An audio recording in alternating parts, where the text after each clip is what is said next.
How's it going, guys? We are back with another video here, and we are getting some hot news finally in NHL 23. Finally, we're getting hot news. Hope you guys are excited for this video. I am so excited to talk about it. If you guys do enjoy this video, make sure you leave a like and subscribe if you're new to the channel here, and follow me on Twitch, Henreek. I'll be live every day, and NHL 23 is on the way, all right? So get excited. We got the top 50 ratings right now in NHL 23. So, yeah, I know it should be really exciting to go over this. We have a lot of awesome cards here.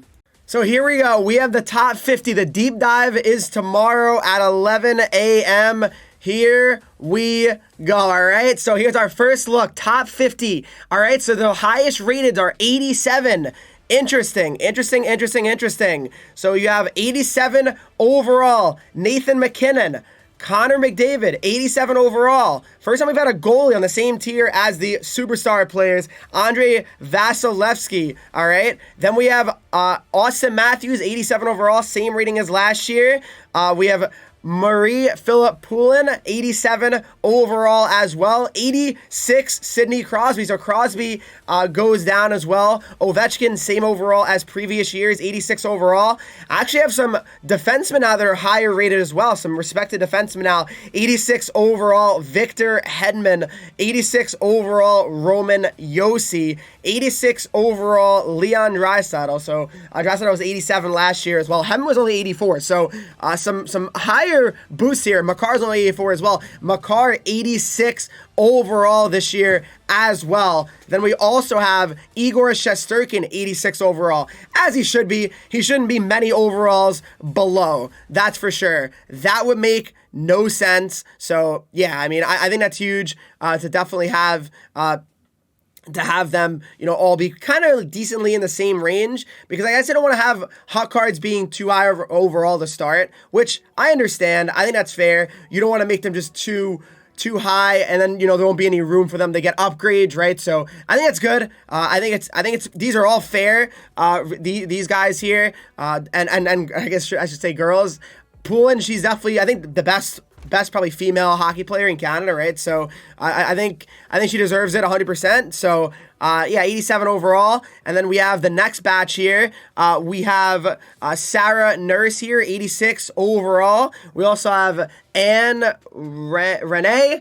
Don't know how to say her name. I'm gonna be honest. I don't want to be rude and say it wrong. But also 86 overall, Hillary Knight, 86 overall as well.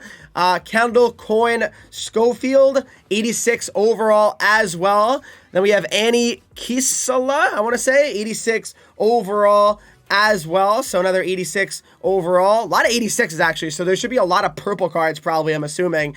We also have Jenny Herkakoski, something like that, I want to say. I'm really bad. I'm not going to lie when it comes to pronouncing names. Patrick Kane, 85 overall as well. So 85 overall, Patrick Kane. Then we also have Jacob Markstrom, 85 overall. We also have Huberdeau, 85 overall. Huberdeau was also 85 in NHL 22. Same for Patrick Kane. Also 85, Alexander Barkov, I believe he was 85 overall as well in NHL 22. Nikita Kucharov actually drops down here. He was 86 overall in NHL 22. He goes down to 85, which is pretty, to me, crazy. I mean, Kucharov, yeah, he gets hurt a lot, but I mean, still his talent doesn't really matter. I mean, like, he should be higher than that, 100%. So I think it's a little bit crazy maybe for Kucherov. I think he should be more respected for sure. But then we have Yusei Saros, 85 overall as well. He had an unreal season for the Predators. He's very much so deserving of that 85 overall spot. So there you go, 85 overall for him. On to the next. Then we also have Mitch Marner, who returns at an 85 overall. He was 85 overall last season as well. 85 overall, Mitch Marner. That's a very fair rating for him, 85 overall. We also have Connor Hellebuck at 85 overall, same rating as previous NHL 22 as well. So those two have the same rating. Artemi Panarin actually goes down in overall. He was 86 in NHL 22, so that's pretty interesting to see him go down in rating. So Really interesting thought process there by EA for him to actually drop down in overall. So Artemi Panarin at 85 overall. Then we have Matthew Tkachuk at 85 overall as well. I think Tkachuk is up from last year. I think he was an 84 in NHL 22. Kyle Connor gets a +2 as well. Believe Connor is 83 in NHL 22. That's pretty deserved. Connor had an insane season for the Jets last year.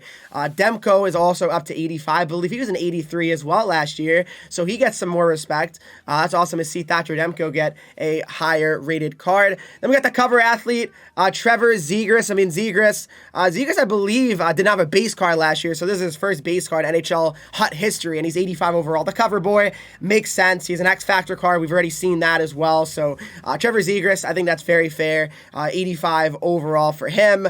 Nothing too crazy, but very deserved. Then we also have Adam Fox at 85 overall. Fox, I believe, was an 83 last year. So, very much deserved for him as well.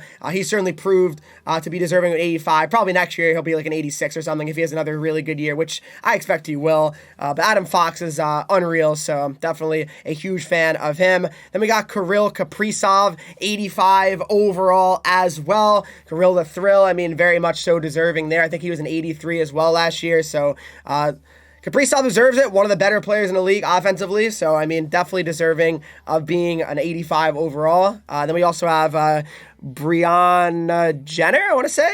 Again, I'm bad at pronouncing names. Natalie Spooner. We also have Emerence Mashameyer.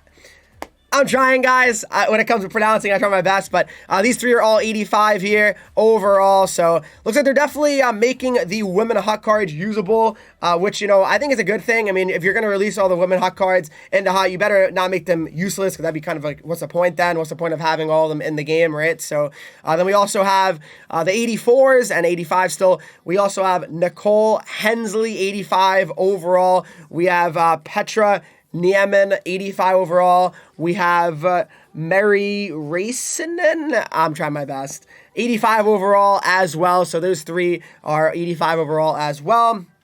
And we have 84 overall, Afghani Malkin. All right, so Evgeny Malkin, 84 overall. Malkin actually goes down one rating from last year. He was 85 last year, so 84 overall for him. I guess it's another thing when it comes to his health, right? Kucherov went down, Malkin went down. Maybe they kind of fear their health, right? Then I have Anze Kopitar, 84 overall. I think it's a good rating for Kopitar. I believe he was 80.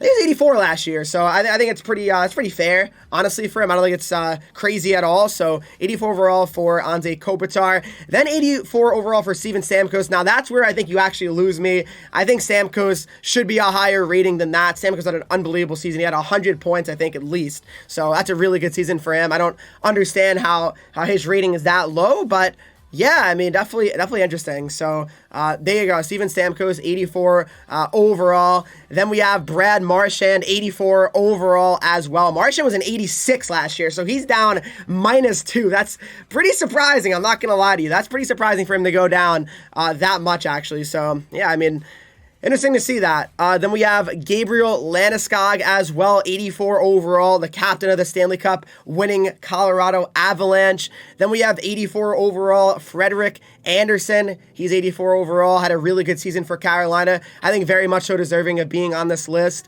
We have Mikko Ranton, 84 overall. I think he should be at least an 85. In my opinion. Maybe I'm crazy for that. I don't think he's on the same level as Landeskog. I think he's definitely better than Landeskog. So that's just my opinion, though. I don't. Doesn't mean I'm right.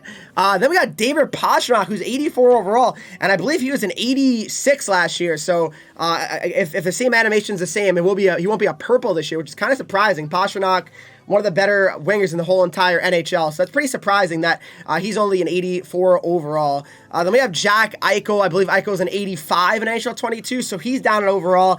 That's certainly fair. He came back, wasn't really that amazing for Vegas when he did play. He was out for most of the season, so I think that's fair for him not to, go up at least. So then we also have Dylan Larkin, 84 overall edition. I believe Larkin was an 83 last year, so it's a +1 for Dylan Larkin here as well. 84 overall edition for the Detroit Red Wings, so that's pretty fair. And then we also have Megan Keller to round out the top 50 Hut cards in NHL 23 Hockey Ultimate Team. Tomorrow at 11 a.m. Eastern will be the Hut Deep Dive. I'll have my full reaction to it live on Twitch, twitch.tv/Henreek tomorrow, and I also will have a video reaction to it on YouTube if you don't watch my Twitch. So don't worry if you're not going to be able to catch the stream live. I got the YouTube video reaction going up as soon as this pretty much completes around 11:30 a.m. Eastern tomorrow. All right, so that's a top 50. The only one that I can kind of say maybe I disagree with, I would say, I think McDavid should be higher than McKinnon. I think McDavid's still on another level compared to everybody else. I don't think really it's fair to